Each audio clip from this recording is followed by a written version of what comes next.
첫째 날, 둘째 날, 셋째 날, 넷째 날, 다섯째 날까지 주셨던 은혜를 한번 머릿속으로 되뇌이면서 오늘 말씀, 또 우리에게 주시는 하나님의 말씀, 이 말씀을 통해서 우리가 또 관계로 회복하라는 주님의 은혜의 말씀을 듣기를 원하는데, 오늘 한번 여러분들 그 제목의 말씀을 한번 따라해 보시기 바랍니다. 올바른 관계를 회복하라.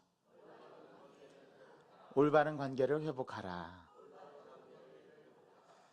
네, 부활하신 예수님께서 베드로를 찾아오셨습니다. 베드로를 찾아와서 주님께서 먼저 베드로에게 손을 내밀어 주시는 장면이 오늘 우리가 봉독한 말씀의 첫 절에서 시작하고 있습니다. 만약 제가 영화 감독이라면 저는 예수님께서 이 베드로를 찾아오셔서 이 질문하시는 내용을 슬로우 모션으로 한번 처리를 해보고 싶은 생각이 듭니다. 왜 그러냐면 베드로가 부활 이전의 베드로와 부활 이후의 베드로의 모습이 확연하게 다르게 나타나기 때문입니다. 여러분, 예수님께서 부활하신 후 베드로를 포함한 제자들에게 찾아오셨지만 베드로와 단둘이 대화를 나누지는 않으셨어요. 요한복음 20장을 읽어보면 부활 이후에 예수님께서 제자들에게 나타나시긴 하셨습니다. 모든 제자들이 방에 있을 때 예수님께서 그 벽을 뚫고 들어오셔서 제자들에게 나타나셨어요. 제자들이 적지 않게 놀랐겠죠. 그때 예수님께서 이 제자들을 향해서 처음으로 하신 말씀이 너희에게 평강이 있을지어다. 이 말씀을 요한복음 20장을 읽어보면 그 대목이 나옵니다. 그때도 예수님께서 베드로에게 따로 찾아오셔서 말씀하지 않으셨어요. 부활 후에 예수님께서 제자들과 사람들에게 나타나셔서 예수님이 부활하신 것을 현현하시고 모습을 보여주셨는데, 그때 의심 많은 도마에게까지도 예수님께서 찾아오셔서 자신의 손과 발에 또 옆구리에 창에 찔린 그 못자국과 또 창에 찔린 옆구리를 보여주시면서 직접 손가락을 넣어보고 도마로 하여금 믿게 하셨습니다. 그때까지도 예수님께서는 베드로에게 찾아오셔서 말씀하지 않으셨어요. 그런데 부활 후 예수님께서 제자들에게 나타나셔서 평강이 있을지어다 두 번 말씀하신 후에 예수님께서 제자들이 물고기를 잡고 있는 갈릴리 호숫가로 예수님께서 나오십니다. 그리고 예수님께서 체포당하셨을 때 모든 제자들이 예수님을 버리고 도망했죠. 그리고 나서 예수님이 죽으시고 또 3일 만에 부활하시기 전에 제자들은 다 뿔뿔이 흩어져서 자기들의 본업, 생업을 이어갔던 자신들의 직업으로 되돌아갑니다. 그때 베드로를 포함하여 세베대 아들 두 아들 야고보와 요한도 자기들의 생업인 고기를 잡는, 갈릴리 호숫가에서 고기를 잡는 그 본업으로 돌아가게 되죠. 예수님께서 부활 이후에 그 제자들을 추격하셔서 끝까지 그 제자들을 추격하셔서 갈릴리 호숫가로 나오셔서 그 제자들의 배로 다가가십니다. 그리고 그들에게 너희들이 밤새 아무것도 잡지 못했지만 가서 너희들이 그물을 배 오른편에 던져라. 여러분, 갈릴리에서 한두 번 고기를 잡아보지 않았던 그들에게 물고기를 잡는 일에 있어서만큼은 자기들이 전문가인데 밤새도록 수고하고 애를 썼지만 물고기 한 마리를 잡지를 못했어요. 그런데 어떤 사람이 와가지고 배를 저 깊은 곳으로 가서 오른편에 그물을 던지라고 했을 때 이 평생 동안 물고기를 잡아왔던 이 어부들, 아주 물고기 잡는 것에서는 붉은 가닥 한 자락을 가지고서 자랑할 수 있었던 어업에 대해서는 전문가라고 했던 이들이 그 사람이 그 말을 했을 때 얼마나 우습게 여겼겠어요. 아유, 내가 지금까지 물고기를 뭐 한두 번 잡아봤나? 그러면서 자기네들이 그 말을 무시할 수도 있을 텐데, 그 예수님의 말씀을 듣고 가서 그 배에서 오른편에다가 그물을 던지니까 그들이 그물이 찢어지도록 물고기를 잡았는데, 나중에 무태 와서 그 물고기를 다 그물에서 떼어서 세보니까 그 물고기가 몇 마리였더라고요? 153마리. 여기서 모나미 153이 나왔다라는 전설적인 이야기가 있습니다. 153마리를 잡아서 예수님께서 기적과 같은 마지막 부활 현현 이후에 기적과 같은 마지막 기적을 예수님께서 제자들에게 보여주십니다. 그때 예수님께서 사랑하시던 제자 요한이 그분이 예수님임을 알아보고 베드로에게 말합니다. 그랬더니 베드로가 갑자기 그 배에서 뛰어내려가지고 예수님 앞에 나오는 모습이 바로 이 앞단락에 소개되고 있어요. 그런 다음에 예수님께서 너희들이 잡은 물고기를 좀 가져와라. 그랬더니 가서 보니까 예수님이 뭇에서 조반을 지어가지고 제자들을 기다리고 있었던 겁니다. 그들을 끝까지 추격해서 그들이 있는 곳에 찾아가셔서 그들을 위해서 다시금 조반을 지어서 양식을 공급해 주시고 또 그들을 대하시는 예수님의 모습이 바로 이 앞단락에 소개되고 있어요. 자, 그런데 재미있는 사실이 하나 있습니다. 예수님께서 물고기를 가져오라고 하셔서 그 물고기를 구워서 제자들에게 조반을 먹이시는데 물고기는 있는데 뭐가 없습니까? 떡이 없습니다. 자, 왜 떡이 없을까요? 요한복음에 의하면 예수님께서 나는 무엇이다라고 7가지의 에고 에이미 말씀, 자기 계시적인 말씀이 나오는데 첫 번째 나는 생명의 떡이다. 난 세상의 빛이다. 나는 양의 문이다. 나는 선한 목자다. 나는 길이요 진리요 생명이다. 나는 생명의 참 포도나무다. 이렇게 7가지의 자기 계시적인 말씀이 나오는데 이 조반을 먹는 자리에 물고기는 있는데 뭐가 없습니까? 떡이 없습니다. 그러면 무엇이 떡일까요? 예수님이 떡인 겁니다. 이거를 상징적으로 이 앞단락에서 상징적으로 보여줘요. 그리고 나서 조반을 먹은 후에 예수님께서 베드로에게 다가오셔서 베드로에게 질문합니다. 그 질문의 내용, 예수님과 베드로와의 두 번째 만남, 그 만남 속에서 예수님께서 베드로를 찾아오셔서 묻는 질문이 내가 여기 있는 이 사람들보다 나를 더 사랑하느냐 묻습니다. 그런데 예수님께서 오늘 이 베드로에게 찾아오셔서 질문하는 이 내용 속에 몇 가지 좀 우리가 기억해 봐야 할 내용이 있습니다. 여러분, 부활 이전에 베드로는 어떤 베드로였죠? 예수님의 수제자였어요. 예수님께서 어디를 가시든지 꼭꼭 자기 옆구리에 3명을 끼우고 다니셨는데 그 수제자 가운데 3명이 있었는데 그 중에 가장 수제자가 누구였습니까? 베드로였습니다. 이 베드로는 또 어떤 베드로였습니까? 예수님의 정체성을 마지막에는 인식하고 모든 제자들, 12제자들 가운데서 유일하게 예수님을 메시아라고 고백했던 사람이 베드로였습니다. 주는 그리스도시요 살아계신 하나님의 아들이십니다. 이렇게 고백했던 인물이 베드로였습니다.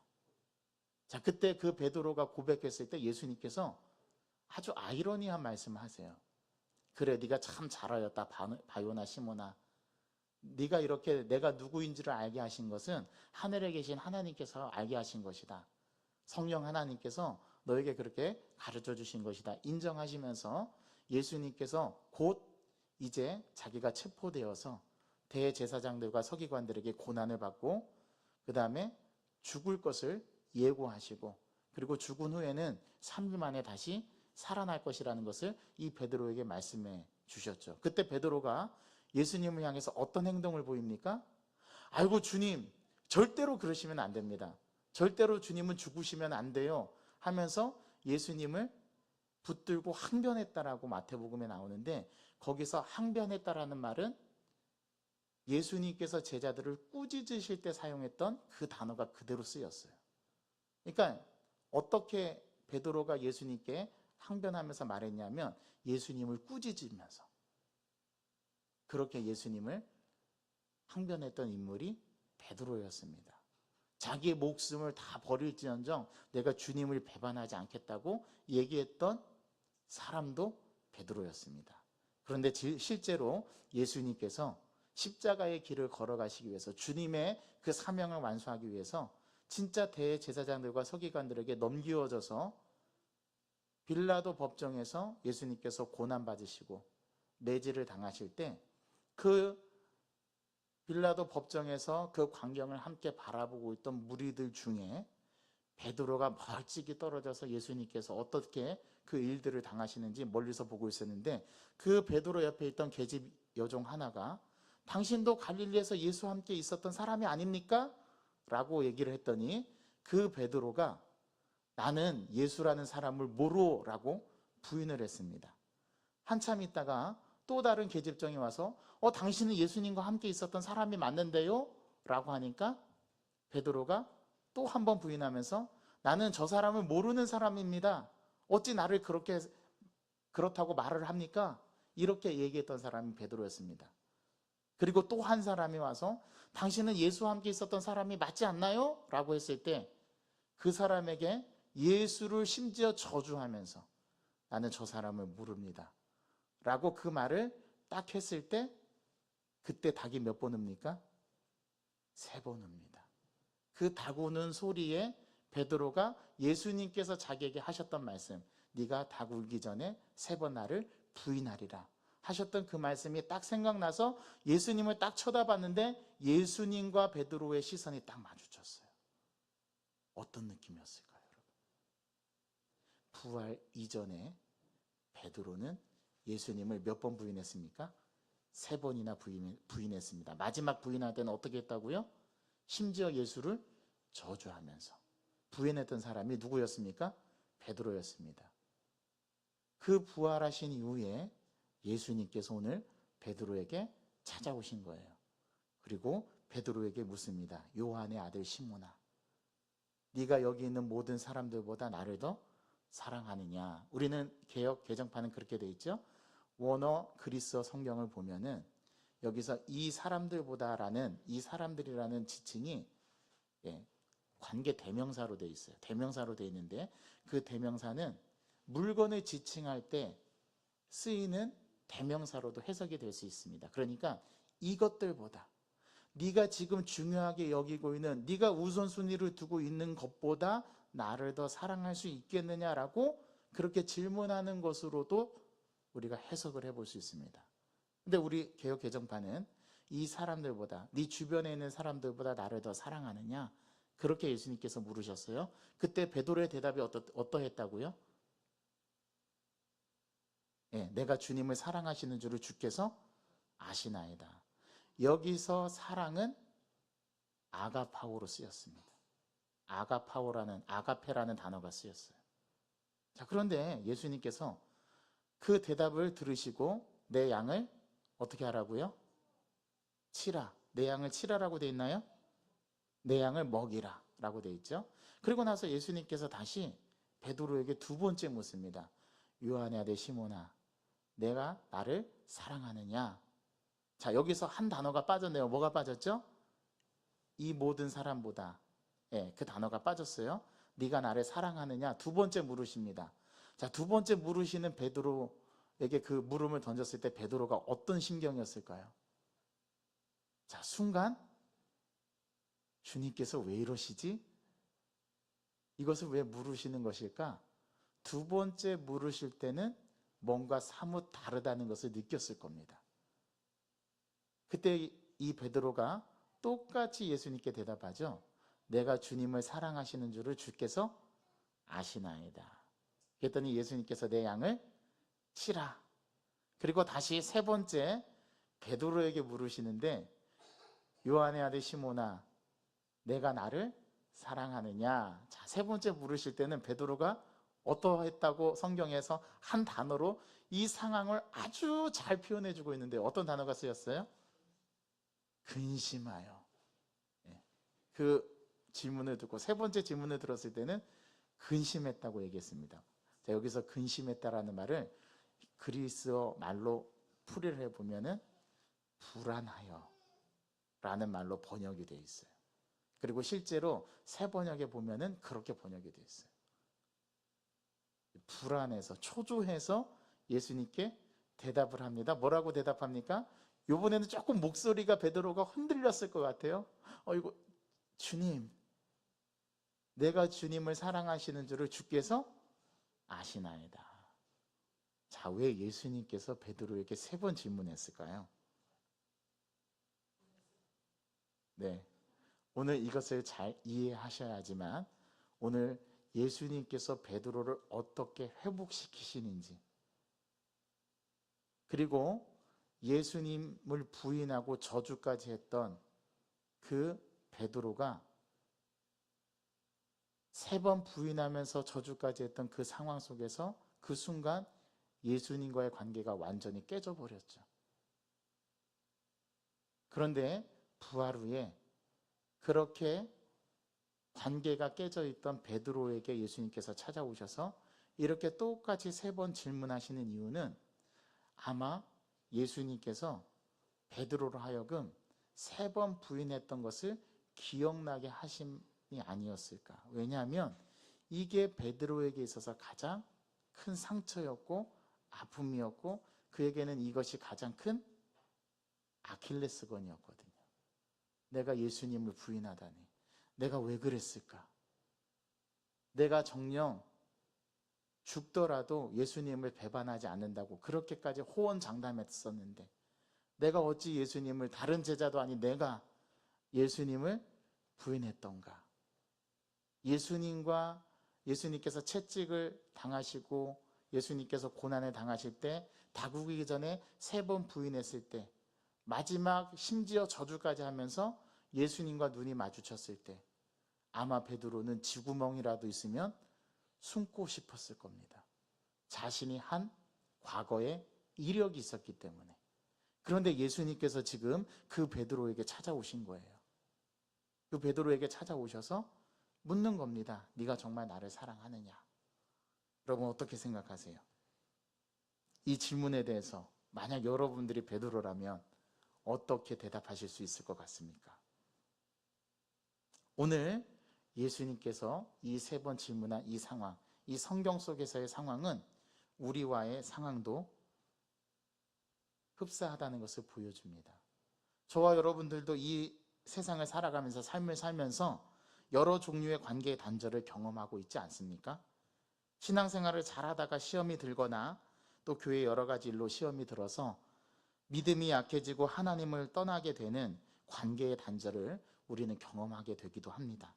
여러 가지 질병으로 고통당하고 여러 가지 질병으로 아픔을 당할 때에 도대체 하나님은 지금 어디 계시는가?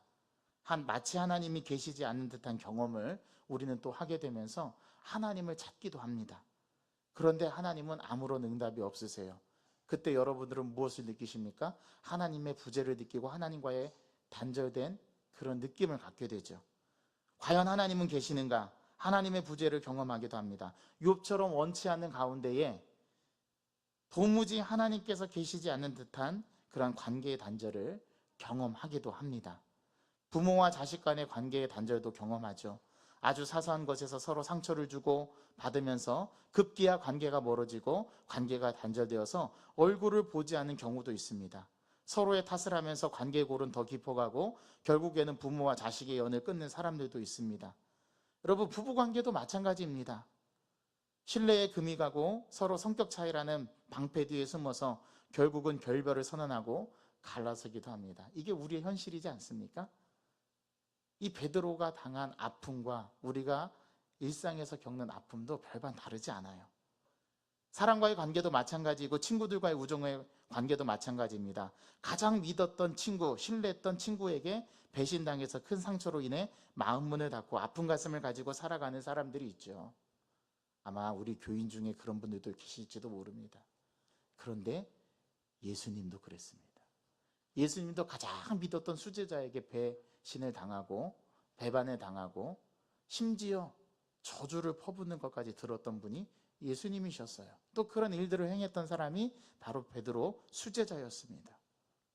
제 주변에도 이런 사람들과 신앙의 사람들을 저는 많이 봤습니다. 말로 할 수 없을 만큼 그 아픔을 갖고 심각한 우울증과 절망으로 하루하루를 힘겹게 살아가는 사람들도 저는 많이 보았습니다.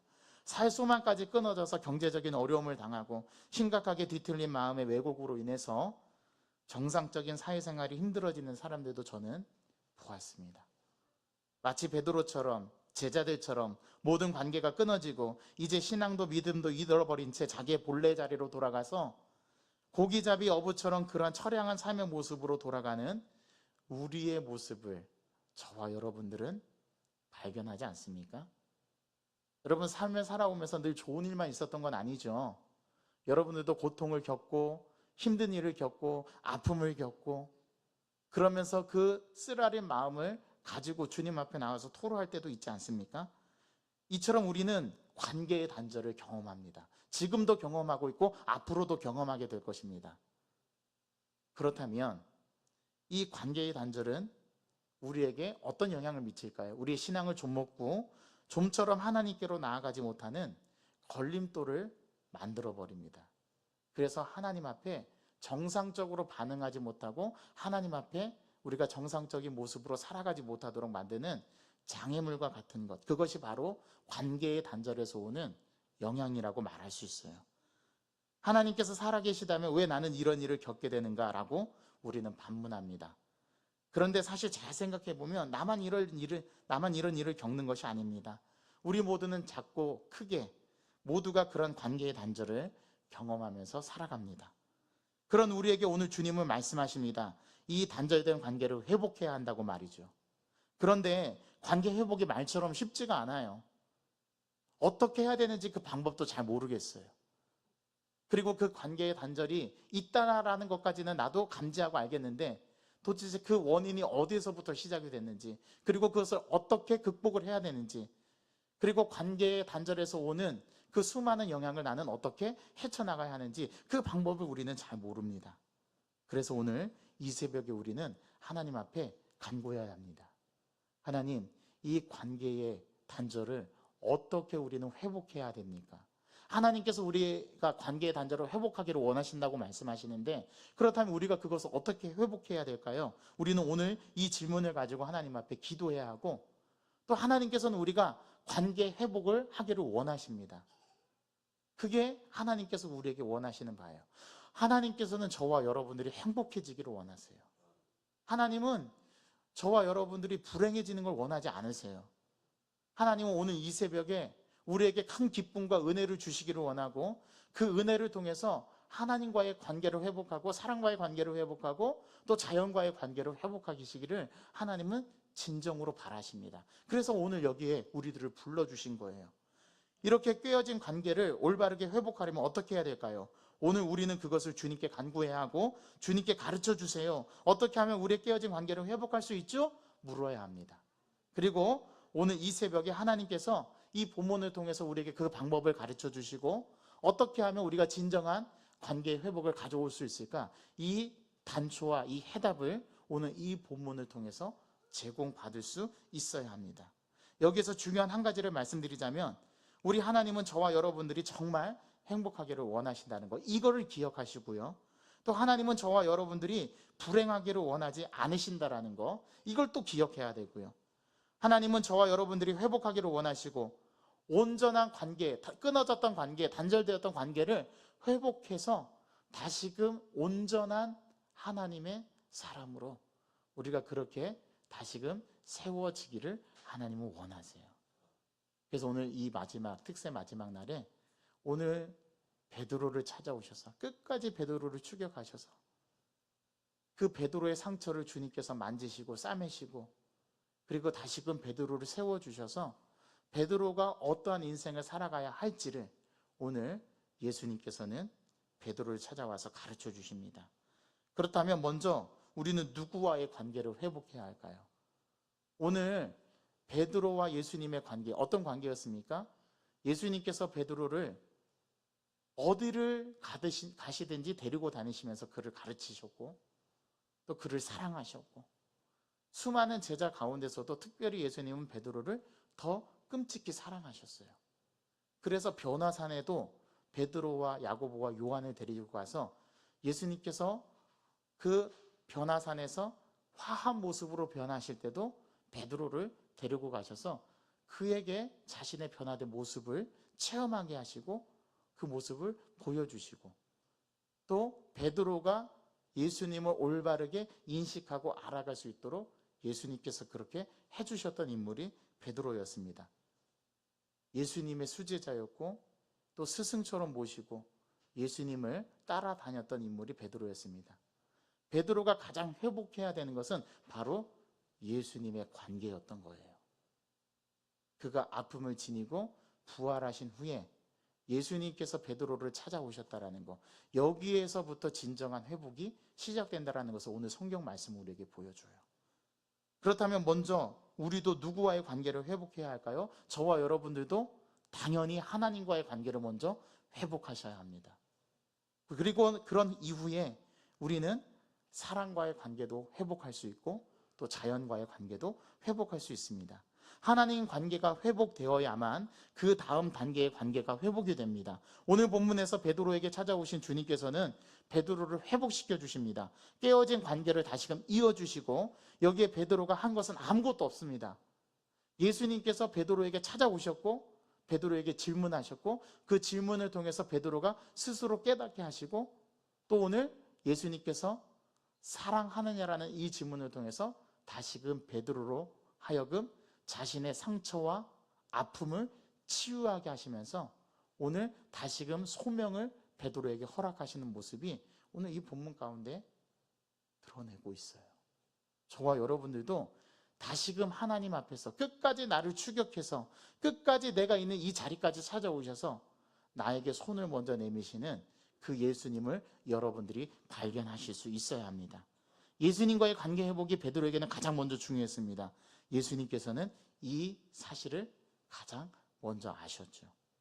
그리고 부활하신 이후에 제자들에게 찾아오셔서 제자들에게 나타나시고 보여주시고 말을 걸으셨지만 가장 마지막에 베드로에게 찾아오십니다.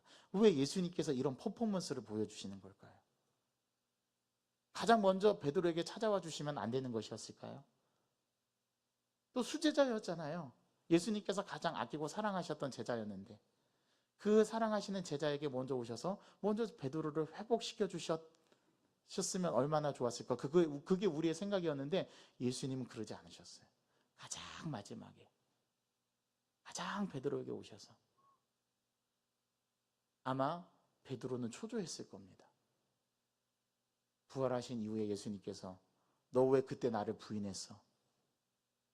너 그때 왜 그랬어? 그렇게 가장 먼저 예수님께서 찾아오셔서 항의할 만도 하실 텐데 예수님은 베드로에게 그런 질문을 하지 않으셨어요.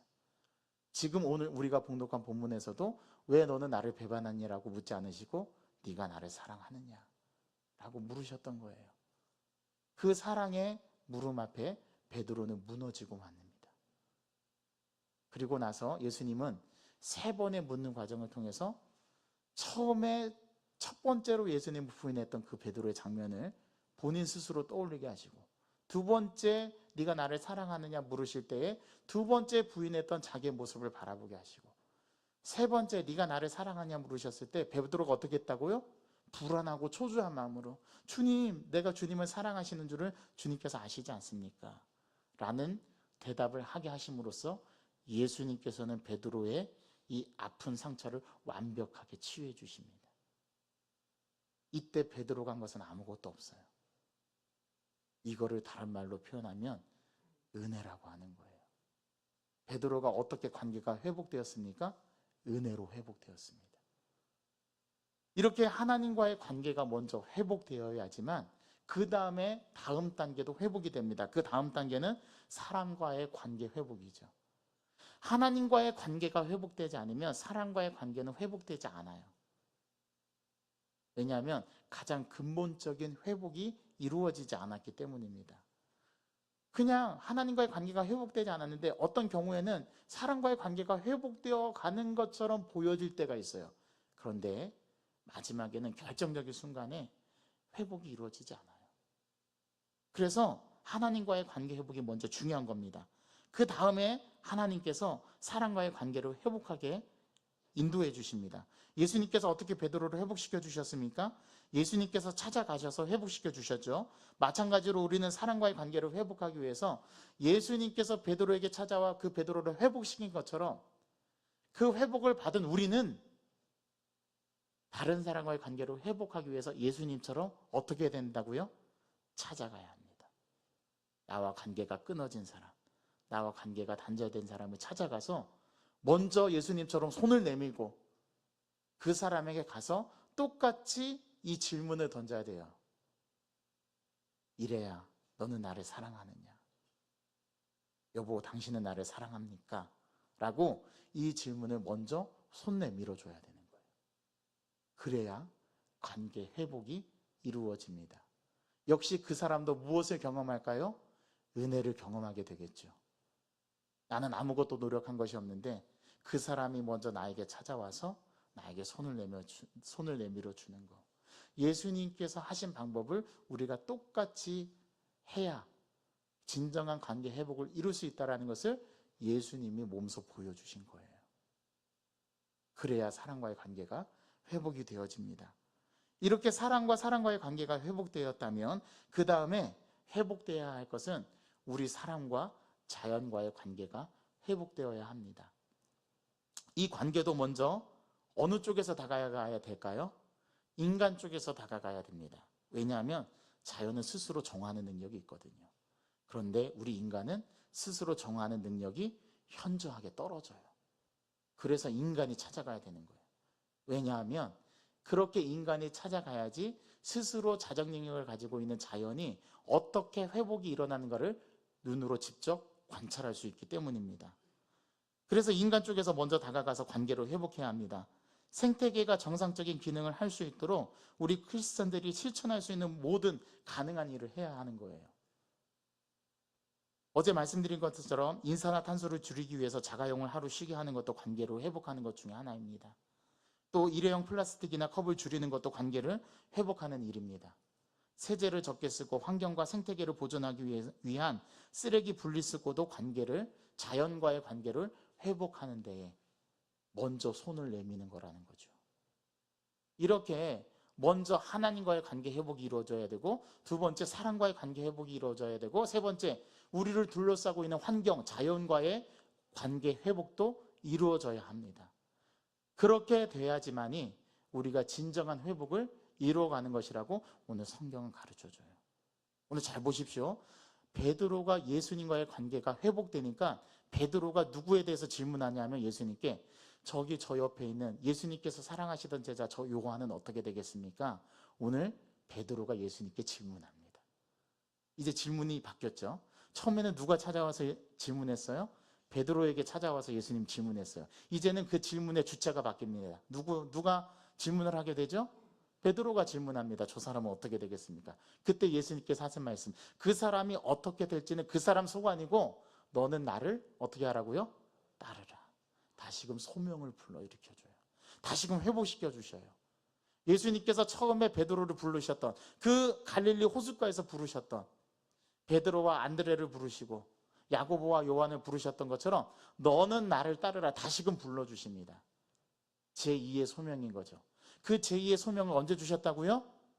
예수님께서 베드로의 연약함을 치유하시고 회복시켜 주셨을 때 다시금 베드로를 불러주셨다라는 거예요. 자, 그렇다면 오늘 이 시점에서 저와 여러분들에게 중요한 또 다른 질문을 하나 던져야 됩니다. 그러면 어떻게? 그럼 어떻게 우리가 관계를 회복할 수 있을까요? 제가 앞서 말씀을 드렸지만 몇 가지 단계가 있습니다. 첫 번째는 먼저 관계 회복을 위한 때를 기다려야 합니다. 예수님께서 부활하신 후에 바로 누구에게 찾아오지 않으셨다고요? 베드로에게 찾아오지 않으셨어요. 예수님께서 시간을 두십니다. 다른 제자들에게 먼저 나타나셔서 그들에게 평강이 있으라. 그리고 자신의 부활하신 몸을 보여줍니다. 그리고 때를 기다려서 마지막에 예수님께서 갈릴리 바닷가로 나가셔서 그들이 고기잡이를 하고 나서 한 마리의 고기도 잡지 못한 때, 그때를 기다리셨다가 그들에게 가서 너희들이 배 깊은 데로 가서 배 오른편에 그물을 던져라. 그랬더니 그물이 찢어지도록 153마리를 물고기를 건져서 조반에 그 음식을 올릴 수 있도록 예수님께 물고기를 주시는 장면까지, 그 모든 때까지 다 지나고 나서야 예수님께서는 베드로에게 찾아오셨어요. 하나님은 이러한 베드로와 같은 저와 여러분들에게 때가 딱 찼을 때 찾아와 주실 겁니다. 예수님은 끝까지 우리를 추격하셔서, 저와 여러분들의 삶을 끝까지 추격해 가셔서 우리가 가장 하나님과 단절된 그 상태, 우리가 하나님과 관계가 깨져 있는 그 상태, 내가 하나님께 가장 죄를 많이 지어서 아픈 상처를 갖고 있는 그 순간에 예수님께서는 우리에게 찾아오셔서 우리에게 질문하실 거예요. 부연아, 네가 나를 이 사람들보다 더 많이 사랑하느냐? 그 질문을 통해서 우리를 회복시켜 주실 것입니다. 예수님은 때를 기다리셨어요.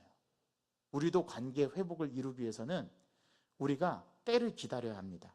회복의 때를 기다려야 합니다. 인내해야 합니다. 예수님 부활하신 후 제자들에게 나타나셨지만 곧바로 베드로에게 나타나시지 않으셨다라는 이 사실에서 우리도 때를 기다려야 한다라는 그 힌트와 해답을 제공받아요. 여러분들도 삶을 살아가면서 관계가 단절된 사람들이 있죠. 혹시 자녀와 관계가 단절됐나요? 혹시 여러분들의 직장 동료와 관계가 단절됐나요? 아니면 여러분들이 가장 사랑하는 배우자와의 관계가 단절됐나요? 주님께서 끝까지 추격하셔서 회복시키신답니다. 여러분, 그때를 잘 기다렸다가 주님께서 여러분들에게 찾아오셔서 여러분들의 마음속에 감동을 주시면서 그 회복의 때를 시작을 알려주셨을 때 여러분 담대하게 반응하시기 바랍니다. 저와 여러분들이 해야 될 건 아무것도 없어요. 오늘 은혜로 그냥 회복이 주어지는 거예요. 베드로에게 찾아오셨던 예수님처럼. 그러면 우리가 이걸 분별해내는 때를 기다리는 것이 우리에게는 필요합니다. 두 번째, 그 다음에는 우리가 어떻게 회복을 해야 될까요? 관계 회복을 위해서 우리는 먼저 찾아가야 됩니다. 왜요? 예수님께서도 우리에게 먼저 찾아와 주시기 때문에 그렇습니다.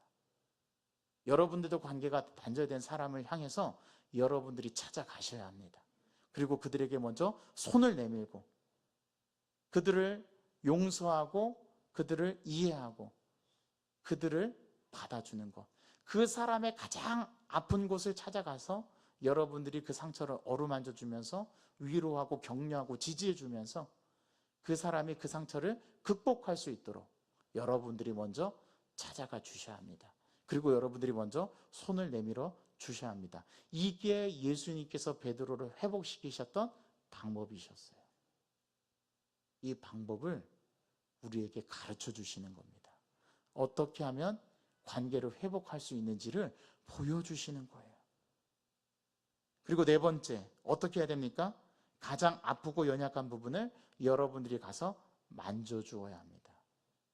오늘 예수님께서는 베드로에게 사랑의 언어로 그 아픈 곳을 만져주셨어요. 첫 번째 질문하고 두 번째 질문하고 세 번째 질문하면서 베드로가 자신이 예수님을 부인했을 때 그 세 번 부인했을 때를 이 세 가지 사랑의 표현으로 떠올리게 만들어 주십니다. 그리고 베드로가 마침내 이것에 대해서 반응하게 만들죠. 어떻게 해요? 한 단어로 불안, 근심하여, 초조해서 불안해서 예수님께 자신이 정말 사죄하는 마음으로 마지막 한 문장, 내가 주님을 사랑하시는 줄을 주께서 아시나이다. 그때의 사랑은 아가페의 사랑이 아니라 필레오의 사랑입니다. 사랑에도 세 가지 종류가 있습니다. 아가페의 사랑이 있고 에로스의 사랑이 있고 그 다음에 필레오의 사랑이 있다고 그래요. 그런데 오늘 그리스어 성경에 보면은 예수님께서 세 번 베드로에게 찾아가셔서 질문하는 이 질문에서 첫 번째는 아가파오라는 사랑한다라는 단어가 쓰였고 두 번째 사랑이라는 단어가 쓰였을 때는 필레오라는 사랑의 단어가 쓰였어요. 둘 다 사랑하다라는 단어예요. 그런데 필레오의 사랑은 여러분들이 그리스 철학에서 말하는 것처럼 잘 아시는 것처럼 친구와의 우정을 얘기할 때 필레오의 사랑이라고 얘기합니다. 오늘 예수님께서 베드로를 다시 친구로 회복시켜 주시고 다시 제자로 회복시켜 주셔서 오늘 예수님께서 베드로를 어떻게 사랑하시는지 그 사랑의 고백을 이어가고 계세요.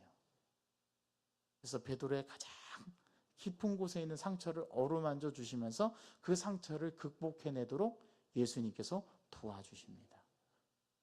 저와 여러분들도 단절된 대상에게 찾아가셔서 그게 여러분들의 배우자이든지 여러분들의 자녀들이든지 여러분들의 직장 동료이든지 아니면 여러분들의 친인척이든지 여러분들과 관계가 단절된 그 대상에게 찾아가셔서 여러분들이 먼저 손을 내밀어 주시고 그 아픈 부분을 어루만져 주셔서 그 사람들과 관계가 회복되어질 수 있도록 오늘 이 방법을 우리에게 가르쳐 주시는 거예요.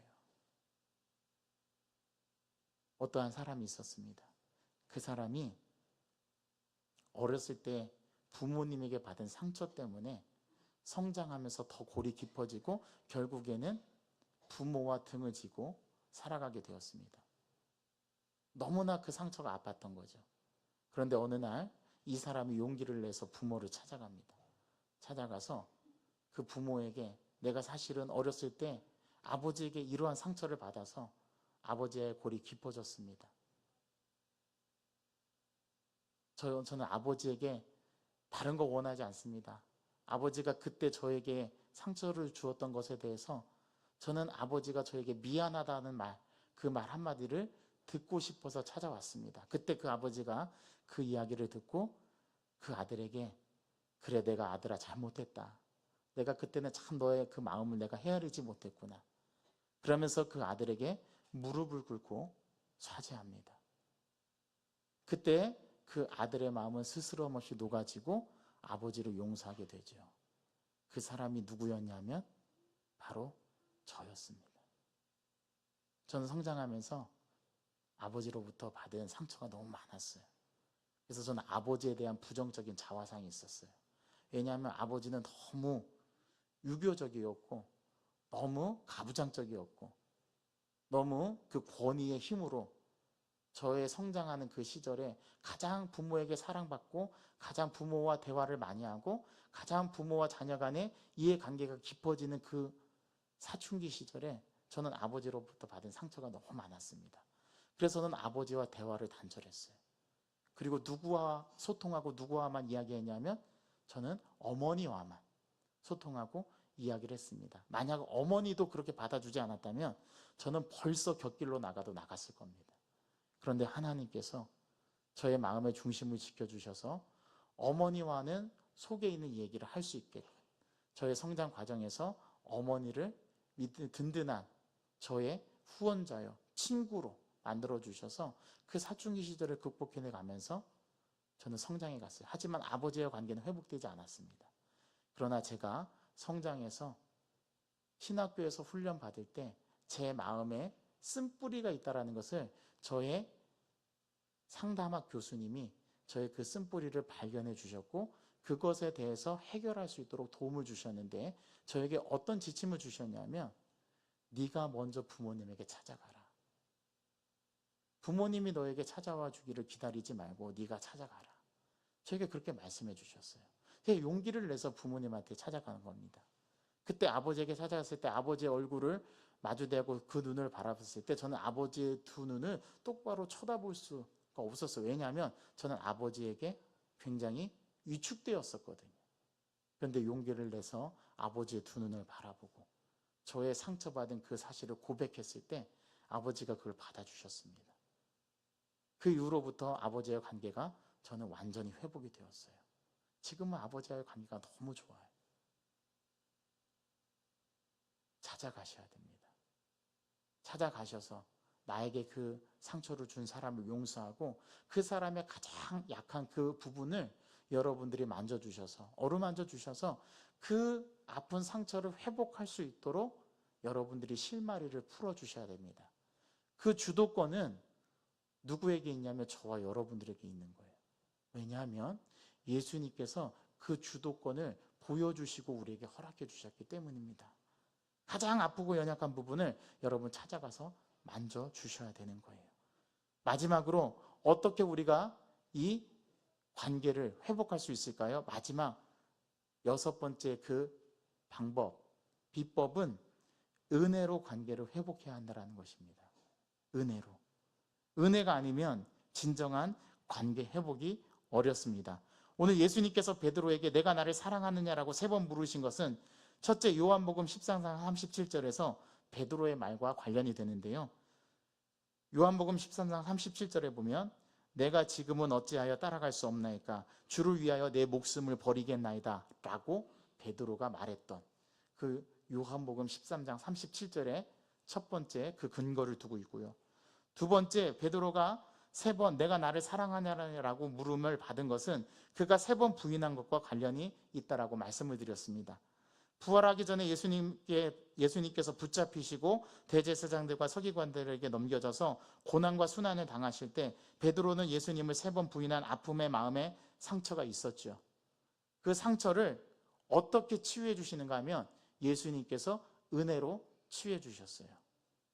구약의 율법에는 눈에는 눈, 이에는 이, 또 생명에는 생명으로 갚는다라는 그러한 보상법이 있습니다. 그걸 동해보복법이라고 합니다. 만약에 그 동해보복법에 충실해서 예수님께서 부활 이후에 그 법을 지키기 위해서 베드로에게 찾아오셔서 너 왜 나를 3번 부인했어? 그러면서 예수님께서도 베드로를 3번 부인했다면 아마 회복은 이루어지지 않았을 거예요. 그런데 어떻게 회복이 이루어졌어요? 예수님께서 일방적으로 찾아오셔서 베드로를 용서하십니다. 그걸 은혜라고 하는 거예요. 예수님께서 이걸 보여주세요. 은혜. 여러분 은혜를 받아보신 적이 있습니까? 아무런 대가 없이 호의를 받아보신 적이 있습니까? 저는 그런 거를 많이 받아봤어요. 은혜를 경험한 사람만이 은혜를 베풀 수 있습니다. 저는 그런 은혜를 많이 받아봤기 때문에 저도 아무런 대가 없이 은혜를 베풀 수 있는 거예요. 제가 서울에 있을 때, 서울에서 목회할 때에 그 교회에서 이렇게 특별 새벽 부흥회처럼 새벽은 아니었지만 부흥회 기간이었어요. 그래서 교회 마당에 빼곡히 주차가 되어 있었는데 예배를 마치고 나서 주차 요원이 너무 턱없이 부족해서 우리 부목사님들이 주차 요원을 했었던 적이 있었습니다. 그때 저도 우리 성도들의 차를 빼기 위해서 이제 운전을 해서 차를 하나씩 이렇게 배차하는 그런 역할을 감당했는데 그만 제가 배차를 하다가 실수로 우리 성도들의 다른 차를 들이받게 된 거예요. 아이고 이게 웬일입니까? 제가 들이받은 차가 제네시스였습니다. 순간 제 머리가 하얘지면서 약간 큰일 났다. 아이고 어떻게 해야 되나. 그래서 그 제네시스 차 주인에게 전화를 했어요. 성도였겠죠. 전화를 해서 딱 보니까 제가 섬기고 있던 청년부 부장님이셨어요. 아유 부장님 어떡합니까? 이거 제가 실수로 차를 접촉사고를 냈는데 그랬더니 그분이 저에게 목사님 괜찮습니다. 이 차 회사 차기 때문에 전혀 걱정하지 않으셔도 됩니다. 이거 회사 비용으로 법인카기 때문에 법인카로 처리하면 되니까 전혀 걱정하지 말라고.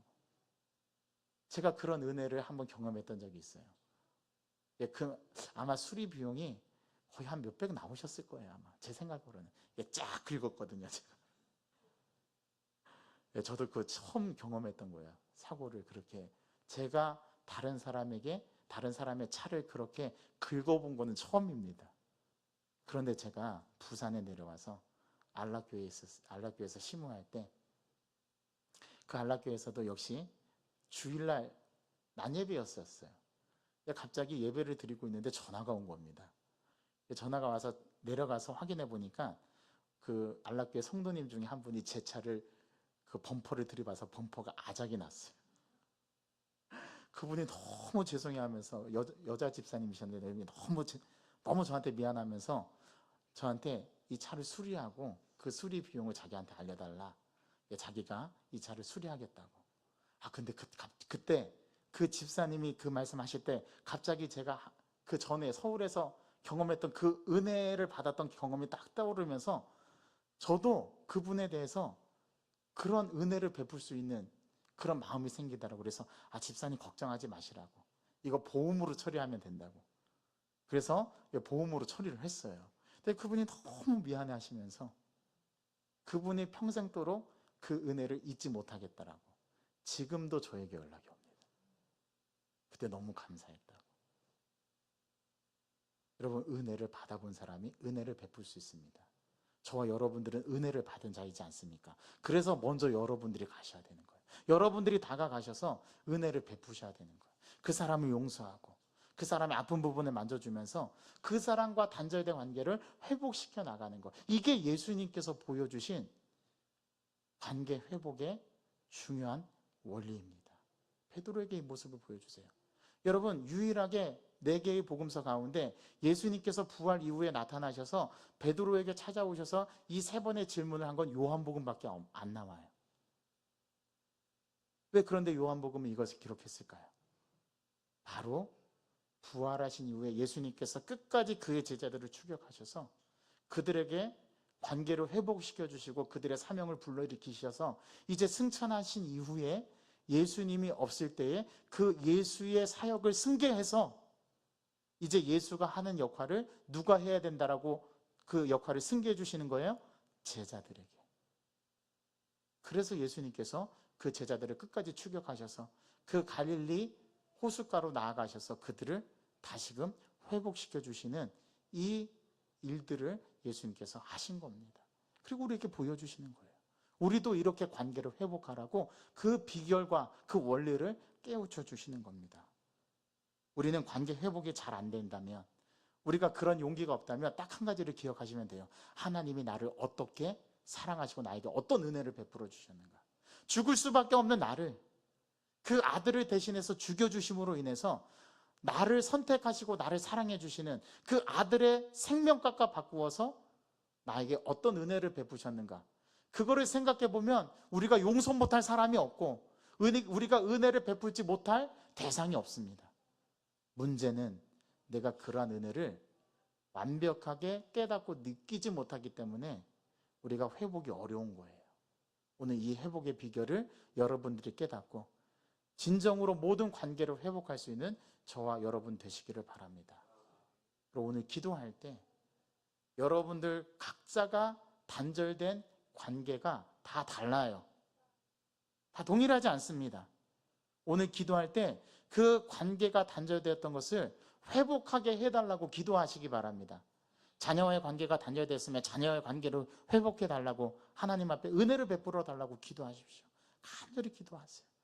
직장 동료와의 관계, 다툼으로 인해서 갈등으로 인해서 관계가 소원해지고 관계가 깨졌다면 그 관계를 회복하게 해달라고 기도하시기 바랍니다. 나의 배우자와의 관계가 끊어져서 단절되어서 어려움을 겪고 있다면 여러분 배우자와의 관계 회복을 위해서 기도하시기 바랍니다.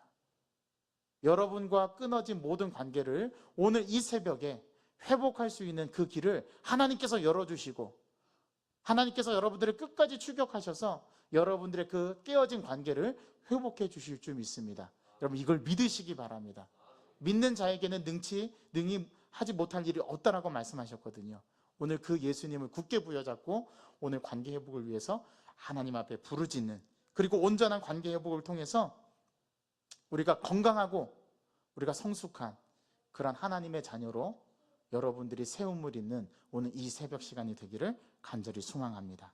하나님, 6일 동안의 모든 특별 새벽 부흥회를 저희들이 주님 앞에 올려드리면서 오늘 마지막 온전한 관계를 회복하라는 주님의 명령을 듣고 오늘 이 새벽에 저희들이 우리가 끊어졌던, 소원했던, 단절되었던 모든 관계를 회복하길 원합니다. 주여 이 시간은 임재하시고 찾아와 주셔서 오늘 이 새벽에 가장 우리가 깨어진 관계를 회복해야 될 때라는 것, 그리고 우리가 다가가서 손을 내밀어서 그 사람의 아픔을 만져주고 깨어진 관계를 회복해야 되는 시점이라는 것, 오늘 이 새벽에 주님 앞에 결단하면서 우리가 주님 앞에 이 기도를 드릴 수 있도록 저희들의 마음과 저희들의 생각과 저희들의 심령을 주님께서 붙들어 주시옵소서. 예수 그리스도의 이름으로 감사하며 기도하옵나이다. 아멘. 오늘 주신 말씀을 생각하면서